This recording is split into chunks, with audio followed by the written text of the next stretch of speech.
Okay, hello and welcome everybody. We're starting in just a minute or two while our attendees are all coming in and overcoming the hurdles of logging into Zoom. It is Thursday afternoon. That means it's time for Southeast Asia Connect with fantastic guests and some insights about flying taxis apparently today. So that will be a fantastic show that we have today for you. Chris, you're ready? I'm ready. Born ready.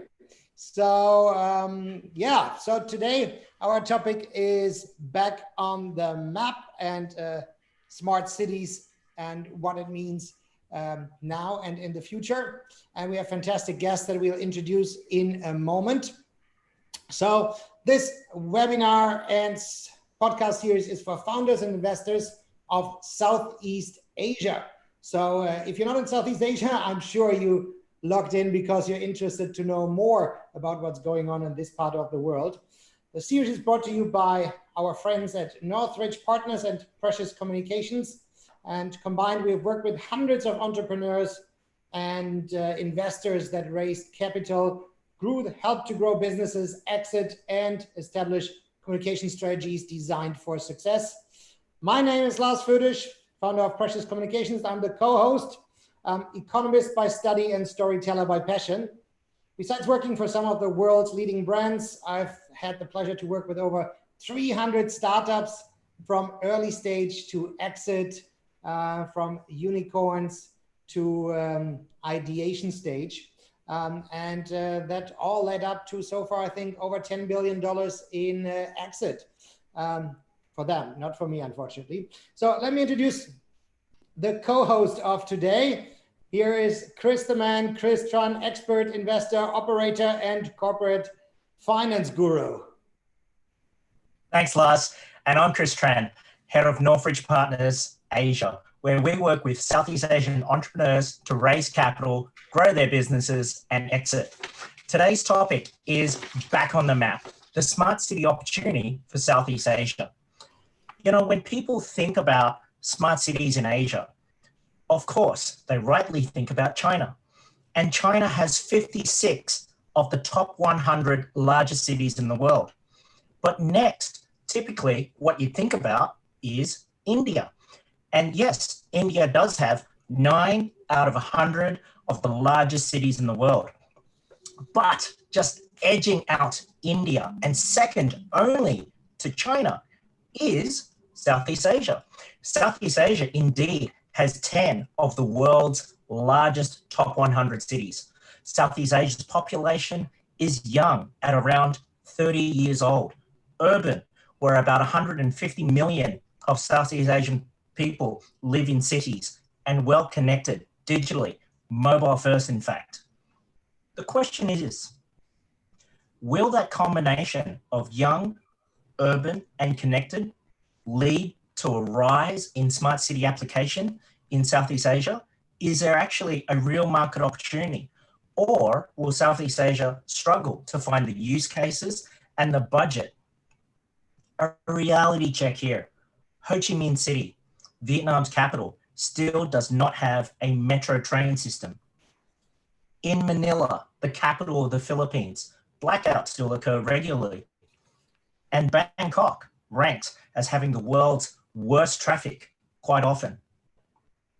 Today, we probe into what is the smart city opportunity and why now?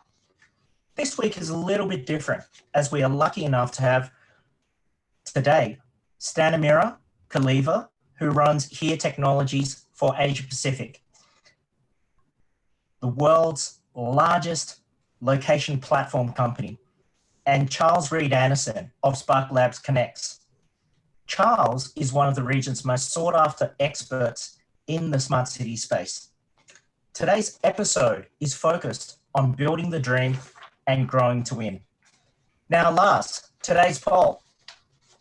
Thank you, Chris, and welcome to our guests. Hi, Charles. Hi, Stanimira. Today's poll, before I go into that, just a reminder to all our guests and attendees, if you have a question, please use the Q&A function, not the chat function. So the Q&A function, leave your question there and we'll get to it later. We'll have at least 20 minutes, 15 to 20 minutes at the end to really answer your questions. So please put your questions up there. And then one of the features in Zoom webinars is that you can actually upvote it. So you can decide what's the most daring question, the most interesting question that you want to have answered. So please use the Q&A function here.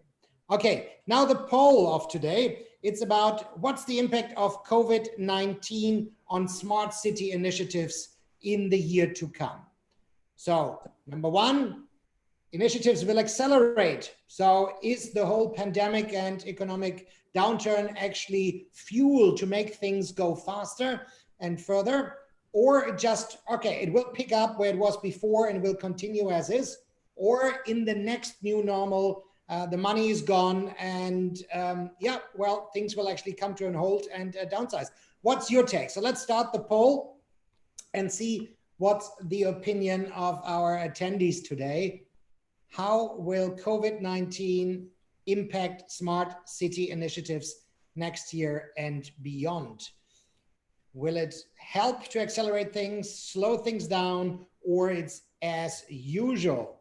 So as the numbers are coming in, I'm sure, Charles, your take, it will accelerate or slow down? What's your take? I'll let you know later. I was just thinking what you really need is the Jeopardy music right now in the background. Dun, dun, dun, dun, dun, dun.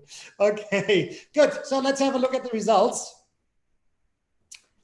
Initiatives will accelerate is the clear winner. It might be a little bit biased because most likely people that are already interested and invested in smart cities might be attending today, but that's fantastic to see that. Okay, so we can refer to that later. Nobody, interestingly, thinks, or well, not nobody, only 20% think it will go on as is. So, but the winner is initiatives will accelerate. That's fantastic to hear. So over to Chris and get started.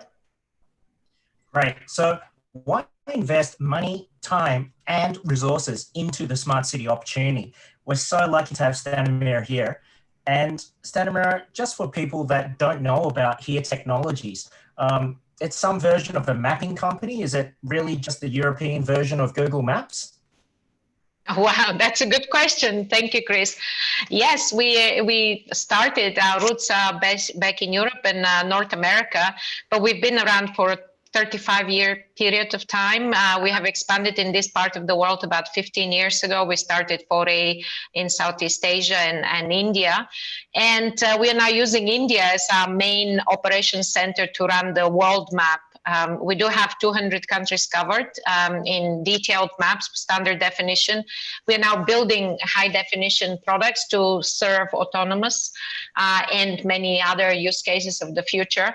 And for a difference from someone like Google, we actually have started as a B2B player, and we are 100% B2B player, originated with the auto industry and now expanding rapidly, not only geographically, but also into new industries with the advancement of things like Internet of Things. And yeah, and we believe location can improve just about any real life process. So happy to make sure that the assets are now available pretty much across the region. Oh, that's very exciting to hear. And if I understand correctly, you're invested in by the big three in Germany, right? So BMW, Volkswagen, and of course, Mercedes-Benz is a shareholder. You're based in Singapore, looking after the APAC region. Have you most recently had, new investors, new partners come on board? Yeah, indeed. Very exciting news. We just closed the deal back in June when Mitsubishi Corp and NTT just joined our shareholders, and they are now owners of about 30% of our business. We had a period of time when being part of Nokia Maps, or indeed HERE Technologies was formerly Nokia Maps. Back in 2015, it got acquired by a consortium of Daimler, BMW, and Audi Volkswagen as the main shareholders. And since then, in the last 4 years, we have been diversifying our shareholding, really much in reflection of the fact that location is beyond automotive, substantially so now as we see many new industries incorporating locations in how they digitalize and how they modernize. their processes. And smart cities is certainly one area that you can see almost like a sandbox of so many new developments happening that location is quite a part of it. And so, yeah, today we are probably equally distributed between, well, still quite focused around automotive, but then also in industries around transport and logistics, supply chain, public sector, obviously telecom and media, technology, which is good for this part of the world. Fantastic. Now, of course, the name of the company is HERE Technologies, and absolutely no pun intended, you're responsible for Asia Pac, which has 4.6 billion people. Goodness knows how many more devices coming up, including all sorts of cars, cargo, supply chain bits and pieces. Stanimira, how did you end up here? Fabulous. Yeah, so my love affair with this region actually started many years ago. For the first time, I moved to Singapore in 2003 when I landed a job with a company called 3Com, which is now part of Hewlett Packard. And I've been in technology all along, pretty much working between Asia and Europe. And this second stint here in Asia started about 10 years ago. And I've now I now consider myself as part of Asia and part of the Asia business.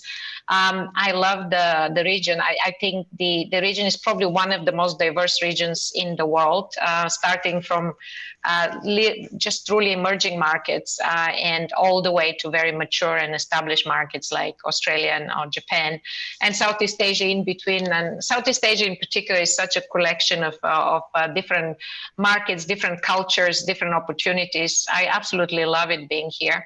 I came more from the technology side of the house. I've spent years working with Cisco and Microsoft and Citrix, to mention a few. And I joined the GIS technology powered part of the industry, which is HERE Technologies, about a couple of years ago.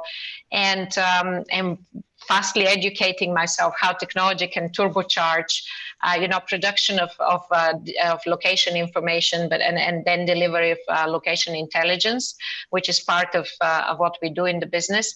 And it's truly exciting. I mean, you see it all in one place. You see cloud services, and you see big data, and you see lots of AI and machine learning being used. And it's right in our region. So most of these capabilities are being built in our center in India.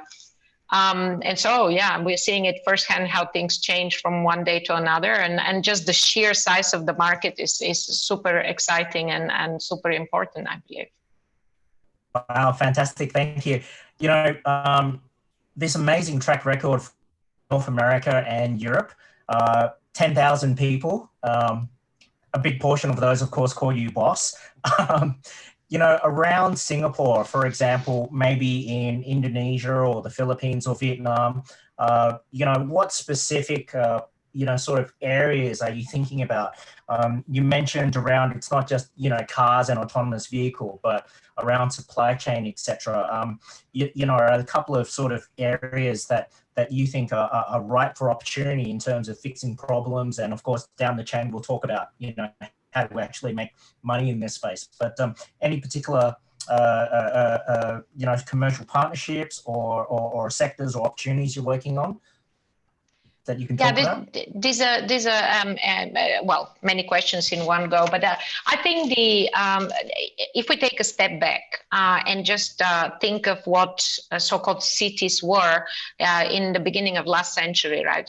Back in 1990, the statistics go only 15% of the population really lived in cities, right? Well, today it's over half of the populations are living in cities and mega cities. And you mentioned a few figures around so-called smart cities, etc. But frankly, with the level of urbanization we see, and in 2030, we are going to see about 60% of the population living in cities, right? The pressure is on in have to achieve efficiencies and have to use smart services and smart technologies to just make it possible and get these people to live. So it's a whole host of opportunities that one can see. And here in this particular region, we see many things leapfrogging for the fact that the infrastructure hasn't necessarily matured the way we see it in in Europe, etc. And I'll give you just one figure that came through McKinsey's report on the opportunity in Southeast Asia. In Southeast Asia's so-called smart city mobile apps related opportunities is estimated to be as big as $60 billion, which is a substantial number. Or if you think about smart injection or smartness injection into buildings, it's another $26 billion in the same report. And so that is cumulative across government, but also lots of private businesses that participate in these opportunities.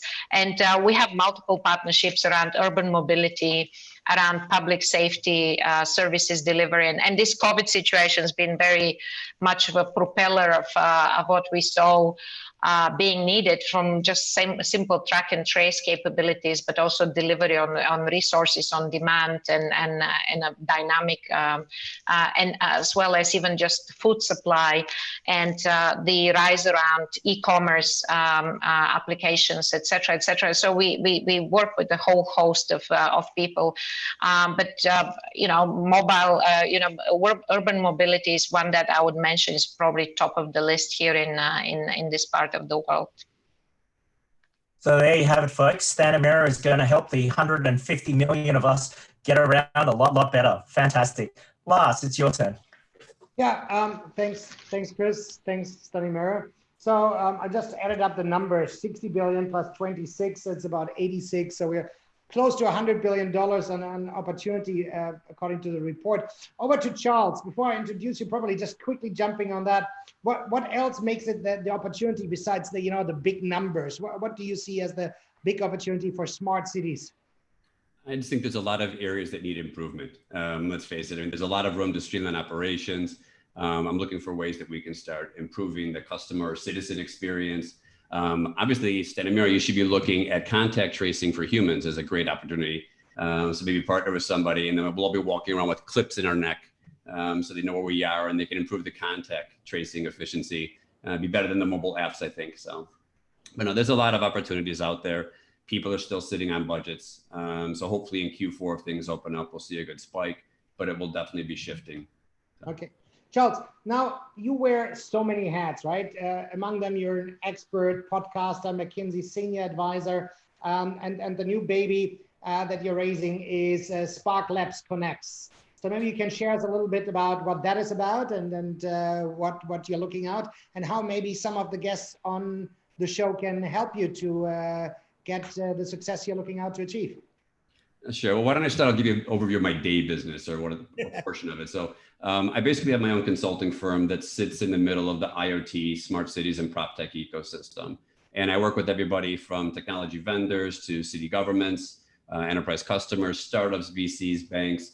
And I try to help everybody navigate the ecosystem and make it work more efficiently.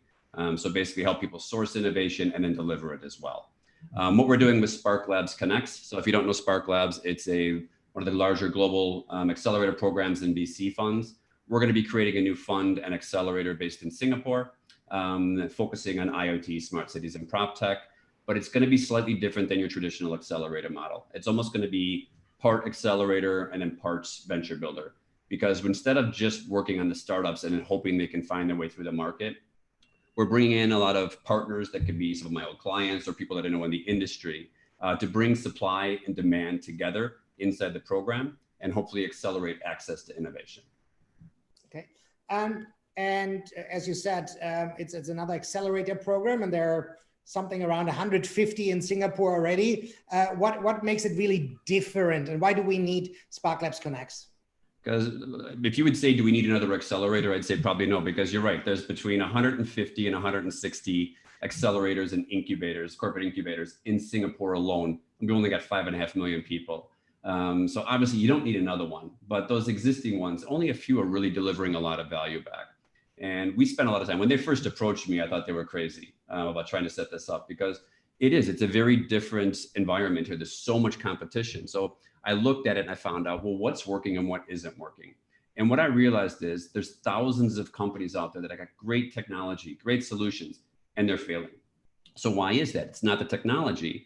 It's because it's very difficult to navigate the smart cities ecosystem. Let's face it, if you're in Taipei and you want to talk to Taipei City, that's one set of people you talk to.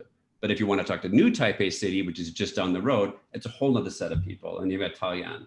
And it becomes very complicated to actually be able to get in front of the right people. So what we're really trying to do is bring groups of people much closer together and give them access to proof of concepts and pilots, and then sharing that through things like the Global Organization of Smart Cities, which is 370 cities and technology vendors. So it gets them that visibility. It's really about ecosystem. It's about collaboration and sharing. And I think most of the people involved in it and the partners we have, they realize the current model isn't working. So we need to try something different. Great. So Spark Labs Connects was launched beginning of the year. Everything ready to rock and roll, and then something happened. So what's the status right now? And can people apply for the program? When is it kicking off? Do you still look for partners? So we are talking to some partners right now, but our partner model isn't open because it is very high touch, and I have to be working with vendors that I know I can trust, who can deliver on the terms of the MOU. So we don't really open that up. What's happened since we did I think it was end of February, we did the press release. And yes, obviously there's been a little bit of change in the world since then. So all of our fundraising calls right now are going through video conference. So literally I'm doing calls with Europe, Middle East, US, Asia. So, basically getting a lot of practice on Zoom and Google Meet. But hopefully, and let's face it, there's really no point in kicking it off in Q3. I think we need the market to open up a bit. What I'm hoping is we start seeing some progress. Everything starts opening up a bit in Q4, so we open applications then and hit the ground running in Q1. Okay, fantastic. But you shared with me before we kicked off the webinar that you already have some fantastic partners on board. So maybe you can share a little bit on who's already behind it. And are you also fundraising at the moment? You said you're getting on calls. Anybody here should just send over a check, or you're also very closed on your choice on investors? Well, I like cash. Cash and unmarked bills, preferably, would be a great start for me, I think. And just enough that I can at least survive the rest of my lockdown. I'll just use it for buying more wine, I think, anyway. So now, obviously, yes, we are still fundraising. Partner-wise, if I showed you the logo sheet, you'd say, well, it's not that big, but I don't want it to be that big. There's a certain select group of partners in there, and it all, if you think about the way it could work, makes sense. And the easiest way, I'll just run through a scenario. So one of our partners is 8 Inc., who is the design firm that's behind the Apple Store of all things. So they presented the concept to Steve Jobs. They've been rolling them out. They do some fantastic work across Asia. They've done Xiaomi's flagship store. They do work with Lincoln up in China, doing salesperson-less car dealerships, which is kind of an interesting model, but they're the top performing dealerships they have. But working with someone like them who also looks at the future of cities, they can therefore give us the inputs. This is the problem statements we have, or the demand requirements. And then because there's so much based on connectivity, I partner with people like Nokia, so they can test the technology. But if I find something that runs on 5G, obviously they could then take it out to their customers or their mobile operator customers. We've got people like Skyrim and Tata to help us on the eSIM side, Becca on the construction engineering, and then a lot of the different cities. So we've got direct relationships with Songdo, Darwin in Australia, Taipei, as well as the Urban Technology Alliance, which gives me test beds across Europe, Japan, Korea, and Taiwan as well. I mentioned already GoSmart, the Global Organization of Smart Cities, and it follows everything through the ecosystem from when you first launch your product to how it could potentially work. But then we've also got one partnership we've announced recently, which I'm really happy about, and that's with Singapore Management University. And you would think I would normally want to partner with somebody with very strong technical skills, but I don't. What I like about SMU is that they actually have a degreed program in smart cities. And just because you've got a solution that works for a city doesn't mean it has the right operational, business, and financial models. So we can actually work together, with the people at SMU as well, and try and solve some of these issues and drive the smart cities industry forward.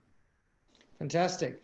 Talking about financial models and money, over to the man with the money, or the man that makes the money flow. Chris. Thank you very much, Lars. And, smart smitty, of course, means a lot of different things to different people. ROI is not only financial, right? And there is definitely public good and non-financial parameters towards achieving an ROI. but to hone in on the private sector, and specifically, startups and businesses need to generate revenues and profits, and investors, of course, need to make money when they invest in these companies. So, Stanimira, perhaps a very direct question, and it seems to me that going forward with the current environment, there'll be more money to be made solving problems around cost and efficiency than revenue. But can you give us some examples of who pays your bills and typically for what problems that you help them solve? Yeah, so I did mention a little bit of figures of assessment, how big the market can be, and Lars did the maths. It could be even just between the mobile apps and smart buildings, could be as close as $100 billion in Southeast Asia. And so you can extrapolate from there, and you think many of these new business models around urban mobility are centered around super app. Had been invented or started scaling really in Asia, and you see people like Gojek or Grab or any other players in that area would be typically people that benefit from insertion of location and many advanced services around that. We do work with the government itself in terms of extending solutions around public safety or dynamically allocation of resources. Now lately, unfortunately, with medical equipment tracing and stuff like that. So and any ecosystem players around that. So medical equipment manufacturers were part of our partner ecosystem in this case. We also work with people that work around smart infrastructure, and you think about companies like Bosch or Continental, or people that are gearing up for autonomous, and we would be typically part of that ecosystem. And I would say everything's been delivered on platforms, mobile app platforms or web-based platforms on both sides. And I think any of these ventures that are able to deliver platform type of services scale and then deliver towards the bigger good of public goals, and you do the mapping around that, and you can find pretty much lots of opportunities in that area. That's wonderful. And Charles, when we were first talking about Spark Labs Connects, what I found interesting was it was a different approach to really looking at the space. And what I do know is that, it's that wonderful blend of private sector and public sector, and that you can actually make money in this. Perhaps the two questions in here. Number one, which I don't think we touched on last, that we did want to, has there been any shift? We've been talking about, and sorry, this is a bit remiss of me, but we've been talking about smart city now really for decades, right? So, and we can go back to you, Stanimira, as well. There's two questions in here. Number one, what's changed now? Why is the opportunity now, if we can hone in on that? And then number two, to go back to Spark Labs Connect, what's different about Spark Labs Connect? And how does it look at its unfair competitive advantage to make money for investors? Okay, so let's start off. So what's different now? First of all, I think there's always a learning curve. It takes a while before people realize how to deliver these solutions. You got to remember, any smart city solution is going to have multiple products from multiple vendors to create one solution. So it's about collaboration. The technology industry as a whole, in general, isn't built on collaboration. It's built about sales guys going out and wanting to control all the money for their company. So now they're slowly learning that model doesn't work. And trust me, I deal with a lot of the cities around the region. They constantly get vendors coming in saying, I'm your one-stop shop. I can solve everything. Nobody can solve everything. You have to collaborate. So people are realizing that you need to adjust your model. You need to be more flexible, but also they need to come up with the right financial models that you need going forward. A lot of times people are used to CapEx, like the vendors want to sell a bunch of new kit. Cities don't have budgets for that. So you have to do and understand the city's requirements and therefore design flexible financial models, as a service models, shared risk models, to make sure that you guys can both grow together. And it should work out longer term. So then the second part was about what is Connects as the unique offering, how are we going to drive this? I think we get collaboration. The people we're partnering with are the ones who are probably at the forefront right now of the industry already in understanding why it isn't working. So they know that this model is what is needed, so they're willing to back it.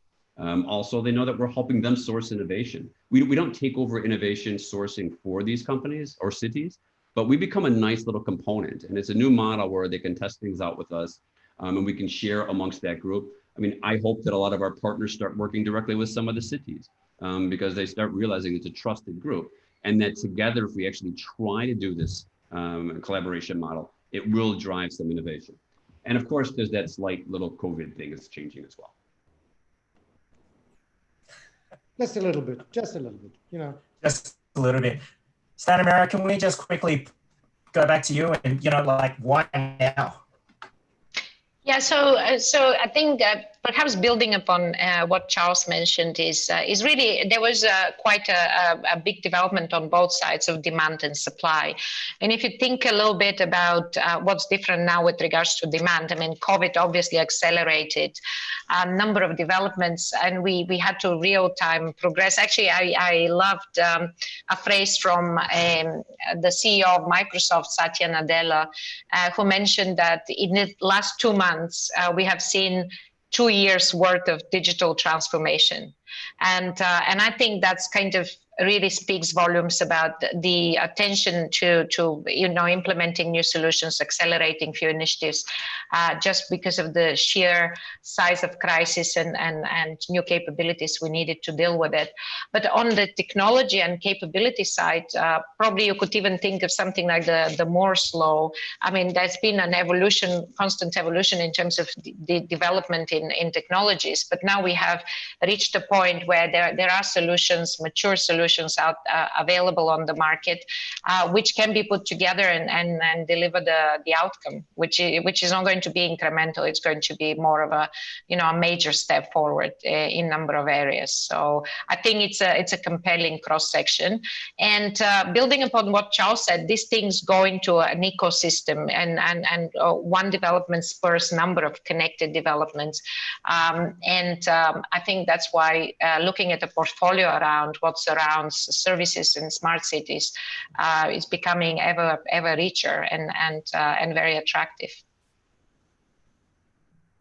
Fantastic, that's great. Lars. Over to me and the rapid fire question. So rapid fire, I'll give it's a left or right, black or white, yes or no question, and I'll have then one after the other. Just give a 1-sentence answer to it. Okay. So I'll just kick it off. Drones, will we be getting our pizza delivered to our balconies very soon? Charles, yes or no, and why? Not to the balcony, but you'll see an increase in drone usage in the coming years, and it'll be driven by increased government regulation. Governments have been slow to set regulations around drone usage, but as a result of COVID-19 and the lockdown crisis, we realized the importance of being able to transport things like medical supplies without having to put people at risk. So I think you'll see a rise in this based on regulation. Stanimira, your take as well? Yes, I'm a drone supporter as well. I think it's a real opportunity. I mean, just think about congestion and think about the need to ever exponentially growing need to deliver stuff. So there must be a way. And just very recently, a few weeks ago in Singapore, there was a pilot. Not a pilot, there was a test with an unmanned drone to deliver actually medication to some of the sailors offshore. So great use case. Next question, flying taxis, slightly bigger drones, if you will. Flying taxis, rich man's toy, or someone never forgot about the Jetsons? Stanimira, you go first. Here you go. And I had to actually do a bit of research on the Jetsons part of it. But and yes, the answer is yes. I mean, this year, early in the year, I was part of a big consumer electronics show, which happens annually in Las Vegas, out of all places. And I have to say, I mean, just walking around the most prominent booths of and lots of auto and also new players are there at the show. There was at least 4 or 5 different flying taxis partnerships that were showcased there. So I believe the opportunity must be there. Charles, flying taxis? I agree. Uber's been doing some trials and are looking to do trials in Melbourne right now, going between the city center and the airport. At first, I thought that was crazy until I realized that's actually one of the most frequented helicopter routes as is. So I think flying taxis make sense there. And I know that Darwin's looking at doing them. And Chris, you're going to have to correct me if I say this wrong.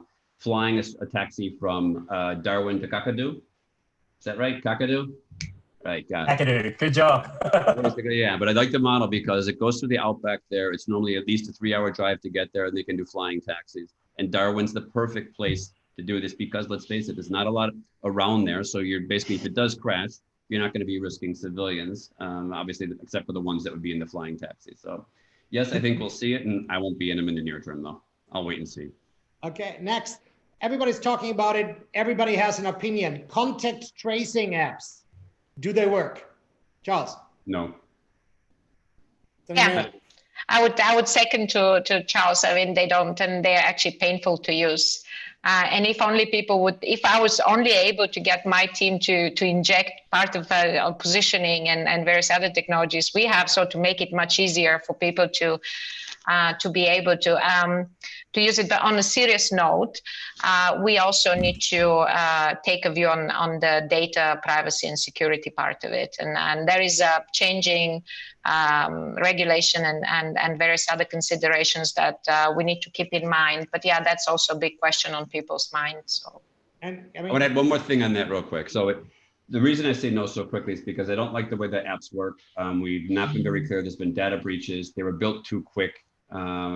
What I like is the model they used in Korea. And what they had was a law in place because of what had happened before with previous crises, where they can enact access data from mobile operators and credit card companies and basically do effective contact tracing. I think you'll also see regulation around this going forward in case there is a second wave, because let's face it, it's effective. And we just need a combination of a public-private partnership. You need government, technology vendors, and citizen rights advocates agreeing what will be the usage of the data and be very transparent about it and how it will be disposed of. Thanks, Charles. And that brings me already to the last rapid fire question, right? Is smart cities, does it mean better services, endless opportunities, or the final total loss of privacy? You want me to answer this one? Yes, you go first. Okay, it depends. Less than 2 hours. Less than 2 hours. It isn't going to end it because look what happened when they tried it. Sidewalk Labs tried to basically create this environment in Toronto where they were going to own all the data. The public revolted against it. They cut back initially. Now they've completely pulled out. People will get smart about this. And we're just now starting to understand what is acceptable use around AI. We need code of ethics. Bosch came out early this year at Bosch Connected World with their AI code of ethics. I know IMDA is working with Darwin, I think, about creating some of this as well, because Darwin does some cutting edge stuff around facial recognition and vehicle recognition. We need this code of ethics, and the governments have to come up and work with everybody to say what is acceptable use. If not, it holds the industry back. And it's very different, obviously, in different countries. I mean, I'm originally from Germany, where that's a very hot topic in public, and in other places like Singapore, it's handled slightly different. But Stanimira, also from Europe, does it influence your answer on is it loss of total privacy or not? Well, it shouldn't be. But also, as Charles said, thinking and regulation around that is evolving. But we have some, the good news is I think we understand the problem better. And also the advancements of AI make it quite obvious in a number of cases. So I expect that we'll be able to resolve and understand the barriers and the needs. But I fundamentally believe that the opportunity around smart cities is huge and it's there. Fantastic, thank you. So for all our attendees, a kind reminder for the Q&A section. The questions are already trickling in and getting voted up. So if you haven't posted your question, please do that now so that we can answer them in a short while. Over to Chris with the pitch. Fantastic. Now let's talk about the pitch. For Stanimira at HERE Technologies, you're not necessarily looking at investing into startups per se. However, you are looking at being one of the key ecosystem players to work with partners to solve some of the common problems that we all have. Can you kindly let us know about maybe some of the partnerships you're looking for? And if they are looking for you, what some of the things that they should come back to you with to make sure that it's a good match in terms of how HERE Technology works with partners to jointly solve problems in the ecosystem? Yeah, that's great, Chris. Yeah, and, all sorts of partnerships, frankly. I mean, just to give you a few examples, if you think of use cases around transport and logistics, that would be use cases around fleet management or supply chain visibility, or e-commerce partnerships. And a lot of it is centered around applications and platforms that could deliver the services. The other aspect of us serving utilities or various other players where we put to play our level of automation and toolkits that we have created over the years and help people to build their own maps, their own location, and then maintain it fresh. And then the big area of data partnerships, and we are looking at people who run sensor networks and how we can partner in that. And we have now actually releasing a new marketplace, which is going to combine all sorts of data providers that could be location-centric data providers, and that's going to be huge. I mean, data is the new oil, as they say. I would say that probably are going to become a new currency one day. And in that sense, possibilities are endless in the partnerships around data. Stan, I might interject there and ask you to kindly repeat something that you have, which I thought was just so insightful when we were preparing for this, and it was the map is only a visualization of the huge database that sits behind. It is when you attempt to map 200 countries around the world to the next level of detail. And just to give you an example, so-called standard definition map is with precision down to 10 meters. Now, high definition map has to deliver precision down to 10 centimeters. And this is like it's powered by massive data behind it, and that data also needs to be refreshed constantly. So it's so there is some breakthrough technologies that need to come on top of it. But in the concept of smart city, and before we move to the world of autonomous one day, the whole asset of huge data sitting behind the map can be used in so many other ways, around planning, around restructuring how the city operates, empowering real-time services, etc., etc. So, and we have also another motto which basically says location is what moves the world forward. So here you go. That's beautiful, wonderful. And Charles, hey, I gave up my job at IBM, Deloitte, McKinsey, all those wonderful companies because I want to build a startup, change the world. And how do I make sure that I can get your attention? Because I know that when I become part of Spark Labs Connects, I will just exit to the likes of Schneider, Bosch, etc. So how do I get your attention? How do I pitch to you? What you don't do is talk about technology for technology's sake. Everything going forward, let's face it, no matter what, we are going into another phase of life. Companies, cities are going to have limited budgets on certain things. So you better be able to elaborate on and explain the value you're going to deliver to these people. And that means you need to be able to explain how you're going to save them money, streamline their operations, reduce their headcount. I'm going to look for value-driven solutions going forward because there's no point in just having a great piece of technology if no one's going to be able to buy it and not understand the ROI model. And the other thing I would look at for sure is their openness to collaboration. Who do they talk to? Do they understand the ecosystem? If they're just bright people who just have a great idea and a great piece of technology, they haven't figured anything out yet, I'm not saying no, but it becomes less attractive. I like people who understand the limitations and know that they're stronger when they partner with the right people. Great, thank you, Charles. And let's move over to the questions from the audience. And I'll directly start with an anonymous question. Why hasn't Singapore, a first world country, implemented IoT resources to being a smart city to the likes of UK, Sweden, or Canada? Singapore hasn't implemented the same resources than UK, Sweden, or Canada. Stanimir and Charles, you both are the experts. So first of all, is the allegation right? Singapore hasn't done the same thing? And then why could it be like that? Charles directly was shaking his head. So you disagree strongly? Yeah. You got to remember, if you look at the Smart Nation program, that's one thing, but you have to look at what Singapore has done over 50 years. They've been investing very long strategic plans about where they're going to go. They've been investing in technology and infrastructure over that time.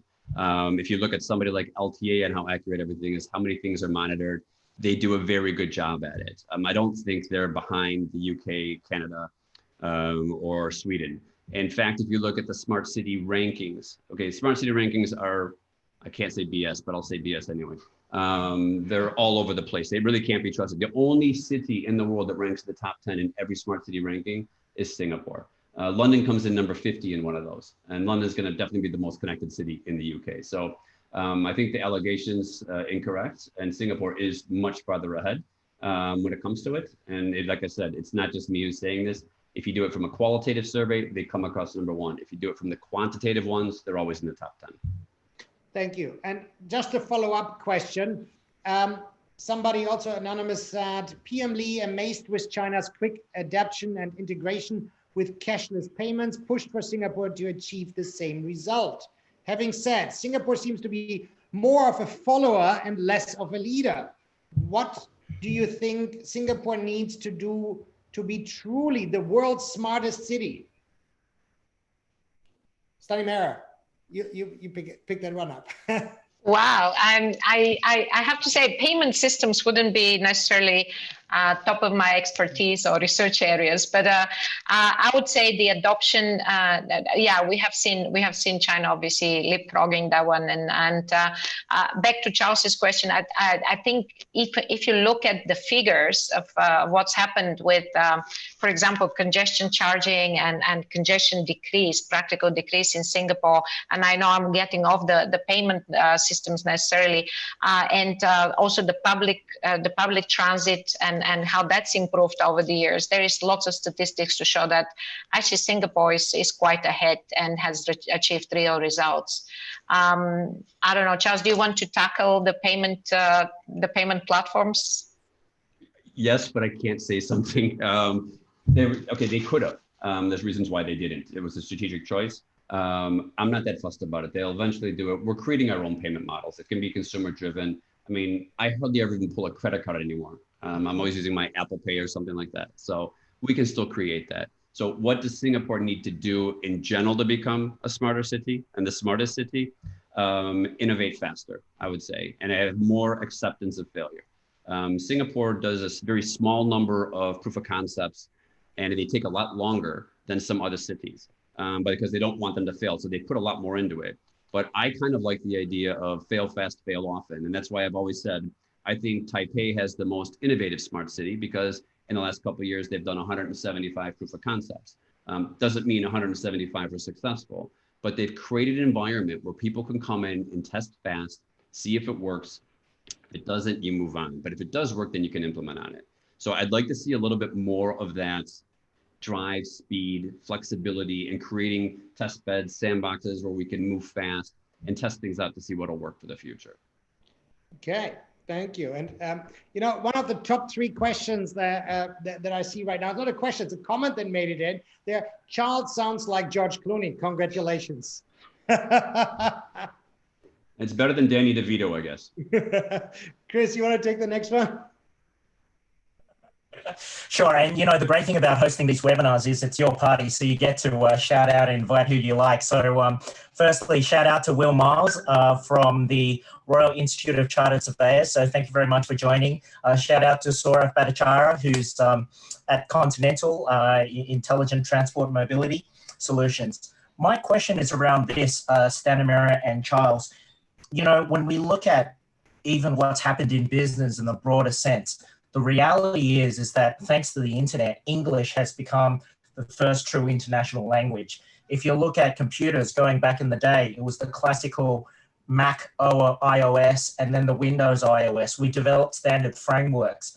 Now, when we start to look at the physical world, are we anywhere closer to, you know, really developing a standard language, a standard measurement of, I guess, the geographic environment? You know, there's so many devices communicating to each other. There's so many ways that we need to, you know, control the data, classify it. I mean, I know it's a sort of very geeky question, but it's very important. You know, how are we going to get there so that we can make sure that we can communicate in this wonderful new language, right? That would enable the smart city adoption and will enable everyone and all participants to communicate well with each other. Shall I kick it off? Yeah. So to me, there are a number of initiatives, right, that needs to come together to create a common language, if you will. But there will be probably different languages for different parts. On IoT, we obviously need to see a higher level of standardization and interoperability between different parts of the technology there. On the side of data, there is a lot, I think, in terms of the harmonization of regulations, etc., which is, I mean, obviously, we saw GDPR coming out of Europe. There are a number of initiatives here in this part of the world to tackle issues around privacy, security, and transparency in that sense. From a geeky point of view, there are technologies which I believe are going to become the norm, and that would be potentially quite a vast usage of technologies like blockchain in terms of how we handle data and how we update data, etc., and that itself will probably become the common language or some offsprings of it. And so to me, there is quite an advancement in all these areas with regards to making it a well understood common language.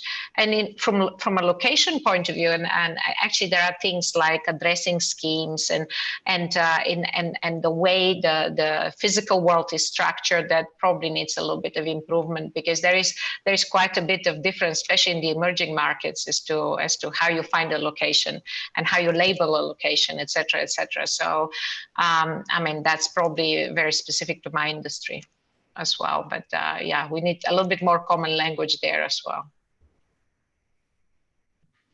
I'm not worried about standardization. I don't think it'll happen. So I'm happy for it to keep diverging, because I think we'll always find a way to create a platform of platforms. And if we try to standardize, it holds us back more. So I'm more than happy to let people go off in their different directions, because eventually they'll come back somewhat together anyway.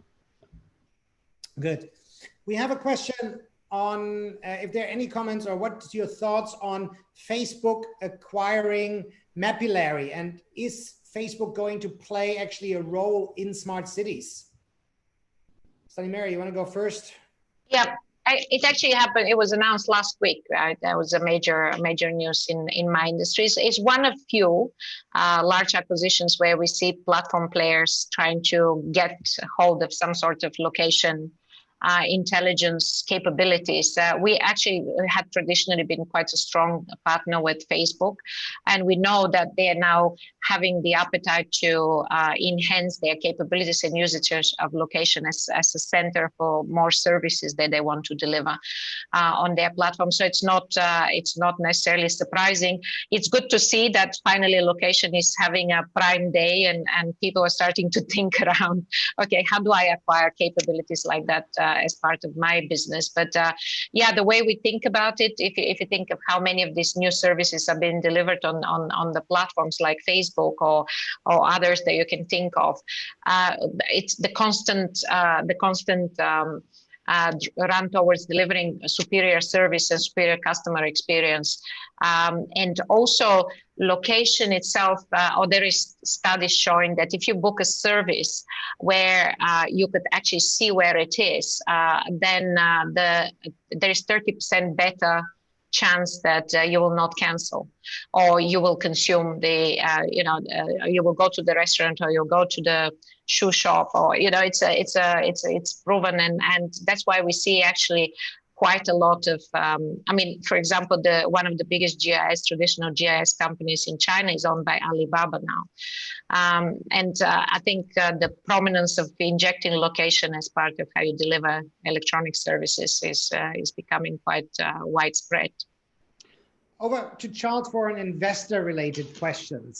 Post COVID-19, what are the biggest differences in criteria that you believe that investors will use when deciding which initiatives to invest in or expedite or even cull? I think you got to start first with market demand, and that is going to shift. So basically, I do think there's still a big pool of money available this year that people haven't spent yet. So that'll drive some stuff in Q4. But I think going into next year, there will be a shift around different types of services. And I think those will largely be based on addressing the COVID situation or the new normal. So things around, anything around property smart buildings that you can do for social distancing. There's markets for that, creating better home working environments. But like, I'll go back to the answer I gave earlier. It's going to be ROI and value driven on this stuff. People aren't going to be flush with cash for a while. Let's face it, nearly every city in the world is going to be running a budget deficit for the next few years. So focus on that value. And I think it's going to be brutal on a lot of startups because a lot of times people are just creating things because they're passionate about it. And it might be great, but literally it's going to come down to show me your value, how it's going to help me. If I can afford it, we'll go. And those companies that can do that, I think will succeed quickly because they're in those new spaces, everybody's got the same demand now. Everybody around the world has it. So it actually condenses it down. So people will flock to that area. Thank you. Maybe we have time for one last question or two. One is, does sustainability and smart city go hand in hand? For instance, can a country that is smart but not sustainable, or vice versa, be a true leader in smart cities? Who want to go first, or who want to pick that up? Personally believe so. I believe that sustainability is a very important part of smart city strategies, just for the fact that you need to achieve extraordinary level of productivity and efficiency. And if you think about the elements like food supply, pollution, the quality of soil, the air we breathe, right? I mean, these are very important elements of what people expect to get in terms of their living conditions, right? Being part of the city environment. And so the two of them, and I've seen a number of initiatives. In fact, some of our new shareholders have a major initiatives around supply chain to make them more circular, and really manage waste and manage a much more efficient supply chains as part of it. So I think it's a very important aspect. I'll add to that real quick. So I think what you've seen is you look at places like Australia and Europe that are really doing well on the sustainability side and setting really excellent targets. It's because it was mandated by the government. You're going to see Singapore government becoming stricter with green building regulations and sustainability initiatives. When that happens, there's a follow-on effect across the rest of ASEAN. So you'll see this. It's not going to happen overnight, but sustainability is not going away. There's going to be increased focus on it. And that's one of the key areas we'll be looking at in our investment thesis. Fantastic. And maybe the last question, of course, there's one, how do we apply for Connex Accelerator? I would say Google Spark Labs Connex. There should be the details to get in touch. Yeah, you can send your details via the website. Yeah. But the other question I thought was a very interesting perspective. We don't hear much about Africa when we talk about smart cities, but there are some leapfrogging projects and use cases. Could Africa be the new China when it comes to smart cities? It's difficult because it's very distributed. So you have some major cities there, but you don't have the equivalent of China, which Chris, what's the number from earlier? Was it 50 of the top 100 cities or something like that are in China by population? You do have some mega cities coming up in Africa, but it's not inside of one country. So it's difficult to have one policy across it. Also, you got to remember, it takes a lot of strategic planning to deliver what China's delivered over the last 20 to 30 years. Not many countries in Africa are up to that yet, but you are seeing some amazing companies and solutions transforming the industries down there. There's one called Hello Tractor out of Nigeria that I think is brilliant. They've basically Uberized the tractor market for farmers, for small holding farmers. I love it. So you get some of these really exciting solutions out there. So I think it's a source of innovation. They have other issues to deal with right now than just becoming a smart city. Okay, fantastic. Thanks, Charles. Thanks, Dani Mera. I think there were some fantastic insights and great questions. Thank you for the contributions from our audience and of course, the knowledge and expertise that we heard here. Chris, you want to wrap it up? Yes, I just think we're so lucky again to have Dani Mera and Charles here with us today. There were so many sound bites. I really couldn't pick, one or two. So apologies if I sort of didn't pick the most favorite one. But from Dani Mera, I still can't help but go back to, location really does move the world forward. It is your vision statement. It is quite exciting because, yes, a map is only a mere visualization of the big data behind it. And I just love the the whole, what's happened thanks to COVID is the acceleration of that digital change. And part of it that's coming along well with it is that whole collaboration opportunity. So very much looking forward to that. And for you, Charles, it's, Singapore doesn't need another accelerator. It needs a new type of accelerator. Connect brings the supply and demand sides of smart city ecosystem together. So, looking at different ways of creating the innovation that we require. At Southeast Asia Connect, we are here for our tech entrepreneurs and investors. We get shown the money, build the dream, and we grow to learn. It's been fantastic to look at the smart city dream and growing to win with all the learnings and all the insights with Stanimira and Charles. Next, episode 5 in a fortnight will be at the same time, 5 p.m. Thursday on Thursday, the 16th of July, where we have Dr. Huran Sivarajaj of OncoShot, cancer treatment platform company. For all you listeners, you could have been doing anything else, but you chose to come here, stay and tune into us. So thank you very much for joining. And until next fortnight, Lars and I wish you good night. Thank you, everybody. Bye-bye. Bye. Bye-bye.